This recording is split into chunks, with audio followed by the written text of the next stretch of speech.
Bakit gay kay sad? Aray, pasalubong ko sa iyo. Sad daw siya. Ba't ka naiyak? Ba't ka naiyak? Oh. Aba, naiyak are. Hindi. Na ano ako, kasi hindi ko magets. Hindi ko magets bakit ganun ang response na ni Meta sa video. May issue. Wala naman. Ang nakalagay, meron daw third party na parang may ini-endorse.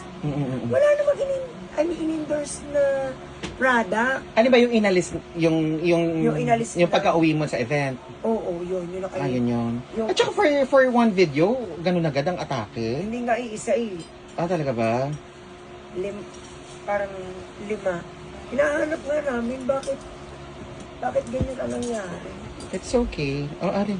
Mag-pastry ka muna. Galing pa tong Tagaytay. Ikaw naman, nag-effort naman ako dyan. Huwag ka lang masad. Parang luka. Ikaw parang luka. Tinan mo. Ano po, sad po siya. Nakahiga lang. Ano? Okay lang, laban lang. Tuloy lang. So, Kasi akala ko okay lang. mm. Ang naisip ko, hindi pala okay. Mm-mm. Dahil, alam mo yun, parang, basta, parang, Hindi niya maintindihan ang nararamdaman niya. Aba, ayos yan, Bessie. Ano ka ba? So, we are doing something na, Sir Ronnie is doing, our team is doing something na para maayos. tawat ako ng kamot. It's okay. Ano na? So, 'di ba, may ginagawa na tayong action. So, for now, yung last video mo was uploaded sa YouTube channel. So, shinare na po namin yung YouTube channel kung saan nyo po makikita. Puntahan nyo po sa YouTube. Napakaganda po ng video para po dun sa tungkol sa bagong bahay ni Ronel, no? And then, ang ganda, hoy, ang part 2 ka abang-abang. Nakakainis ka. Para magkakaiyakan na naman. Hindi pa rin siya makaget over. Alam mo bakit? Patong-patong eh. Kung hindi ako natulog. Oo. Hindi pa kasi ako natulog dahil